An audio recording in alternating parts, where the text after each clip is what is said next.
જય આદિવાસી, જય જોહાર, જય જોહાર। આજના 9 ઓગસ્ટ વિશ્વ આદિવાસી દિવસની ઉજવણીના ભવ્ય કાર્યક્રમમાં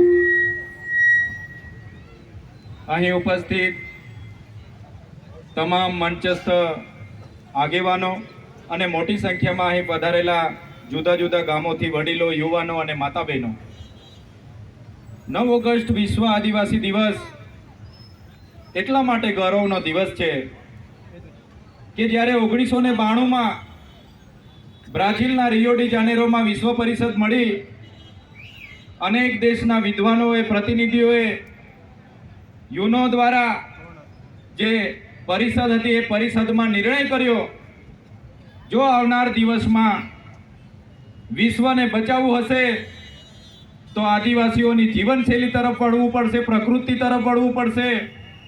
અને એ દિવસથી લઈને આજ દિન સુધી એ અમેરિકા હોય, આફ્રિકા હોય, બ્રાઝિલ હોય કે કેનેડા હોય, વિશ્વના તમામ દેશોમાં આજના દિવસને ભવ્ય ઉજવણી કરવામાં આવે છે। એના ભાગરૂપે આજે આપણે સૌ અહીંયા ઉપસ્થિત થયા છે, ત્યારે સૌપ્રથમ આપ સૌને હું શુભકામનાઓ પાઠવું છું, સૌને શુભકામનાઓ। મિત્રો, જે કેવડિયામાં 2 દિવસ અગાઉ જે યુવાનો શોષણનો ભોગ બન્યા છે, એટલા હદે માર મારવામાં આવ્યો અને યુવાનો જ્યારે મૃત્યુ પામ્યા ત્યાં સુધી એમને માર મારવામાં આવ્યો, ત્યારે 5 દિવસ બાદ એમની શ્રદ્ધાંજલિનો કાર્યક્રમ એમના ઘરે એટલે કે કેવડિયા ખાતે રાખવામાં આવ્યો છે।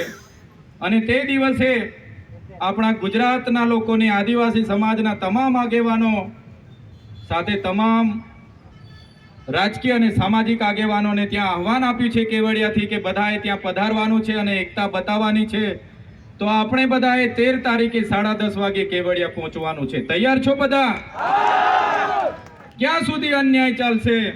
સરકાર વિકાસ વિકાસ વિકાસની વાતો કરે છે। આઝાદીના 78 વર્ષ થઈ ગયા, સરકાર કોને વિકાસ ગણે છે? શું મોટા મોટા ડેમો બનવાથી આદિવાસીઓનો વિકાસ થયો છે ભાઈ?